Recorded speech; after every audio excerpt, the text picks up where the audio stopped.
వరుడు కళ్యాణి గారు, YSRC party. మరి కళ్యాణి, మరి మీ కూటమి నాయకులు, కార్యకర్తలు ప్రతిరోజు కూడా ప్రజల మధ్యనే తిరుగుతున్నారు. అవునా కాదా? చూస్తున్నావా లేదా? కళ్ళు ఏమైపోయినాయి నీకు? రాష్ట్ర ప్రజలలో తిరుగుతున్నా కానీ మీరు ఇటువంటి మాటలు మాట్లాడటం ఏమిటి? ఒక్కసారి ఆలోచించి చెప్పండి. ప్రజలలో తిరుగుతున్నారు, ప్రజల మధ్యనే ఉంటున్నారు. మరి ప్రజల నుంచి మంచి స్పందన వస్తుందా లేదా? ఒక్కసారి చెప్పండి. ప్రజలు కూడా, ప్రతి ఒక్కరు కూడా మంచిగానే మాట్లాడుకుంటున్నారు. ఈ కూటమి ప్రభుత్వం మంచిగా చేస్తుంది. ఈ కూటమి ప్రభుత్వం అలాగే ఎప్పుడూ వాళ్ళు వైసీపీ వాళ్ళు చేయలేదు.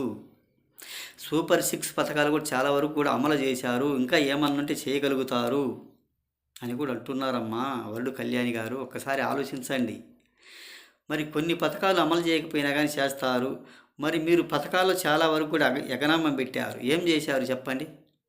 మీరు ఇచ్చిన హామీలే నెరవేర్చలేకపోయారు. పథకాలు చాలా వరకు కూడా గందరగోళం సృష్టించారు చేయలేక. మరి మీరు మద్యపాన నిషేధం పూర్తిగా నిషేధించి ఓట్లు అడగటానికి వస్తామన్నారు. చేశారా? లేదు కదా. మరి సిపిఎస్ వారంలో రద్దు చేస్తామన్నారు. చేశారా? లేదు కదా. ఒక్కసారి ఆలోచించండి. ఉద్యోగులు బకాయిలు కూడా చాలా వరకు కూడా ఎగనామా పెట్టారు, ఇవ్వలేదు.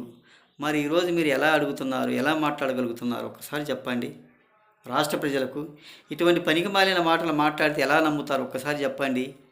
ఈ పథకాలు కూడా ఎగనామా పెట్టి ఈరోజు ఇలా మాట్లాడటం ఎలా సాధ్యమవుతుంది?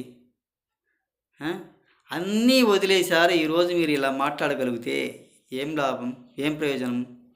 మీరు ఎన్ని కుయుక్తులు చేసినా, ఎన్ని సృష్టించుకున్నా, ఏం చేసినా కానీ మీకు 11 కంటే దాటి రావు. 11 లోపే ఉంటుంది. ఇంకా తగ్గుతాయి కానీ ఎక్కువ పెరగవు. మీకు అంత సీను కూడా లేదు, రావు. రాష్ట్ర ప్రజలు బాగా స్పందన వస్తుంది. కూటమి ప్రభుత్వం ఉండబట్టి ఈ విధంగా జరుగుతుంది. రాష్ట్రం కూడా అభివృద్ధి చెందుతుంది. అభివృద్ధి చెందే వల్ల ఈ విధంగా మాటలు మాట్లాడితే ఎంతవరకు సబాబు? చేయటానికి చేత కాకపోతే ఒక మూలన కూర్చోవాలి, పడుకోవాలి, కూర్చోవాలి. మీకు 11 సీట్లు ఇచ్చి కూర్చోబెట్టారు, పడుకోబెట్టారు అన్న ఆలోచన కూడా మీకు ఉండాలి. జనాల్లోకి వెళ్ళి ఇలా మాట్లాడితే ఎలా సాధ్యమవుతుంది? ఎవరు నమ్మరు. ఆ పూటకూలు జరుపుకోవడానికి, పూటకూలు గెలవటానికి, ఓట్ల డబ్బుల కోసం, ఓట్లు వేయటానికి డబ్బులు ఇస్తే వచ్చేవాళ్ళే కానీ డబ్బులు ఇవ్వకపోతే ఎవరు రారు బూతుల కాడికి. ఒకసారి చెప్పండి.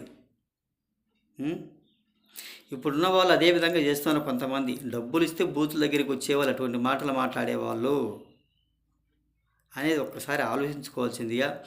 ఏది ఏమైనా ఇలా మాటలు మాట్లాడటం సరైనది కూడా కాదు. కూటమి ప్రభుత్వం బాగానే చేస్తుంది. ప్రజల్లో మంచి స్పందన వస్తుంది. ప్రజల మధ్య ఉండవు, ప్రజలలో తిరుగుతున్నారు వాళ్ళు.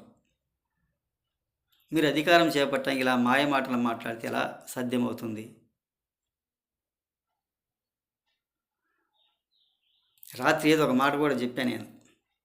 అది వాళ్ళకి సంబంధించిన వాళ్ళు, ఓట్లకు డబ్బులు ఇస్తే వచ్చేవాళ్ళు, ఓట్లకు డబ్బులు లేకపోతే రాని వాళ్ళు, దానికి సంబంధించిన వాళ్ళు కూడా అని తెలియజేస్తూ ప్రతి ఒక్కళ్ళకి హృదయపూర్వక ధన్యవాదాలు.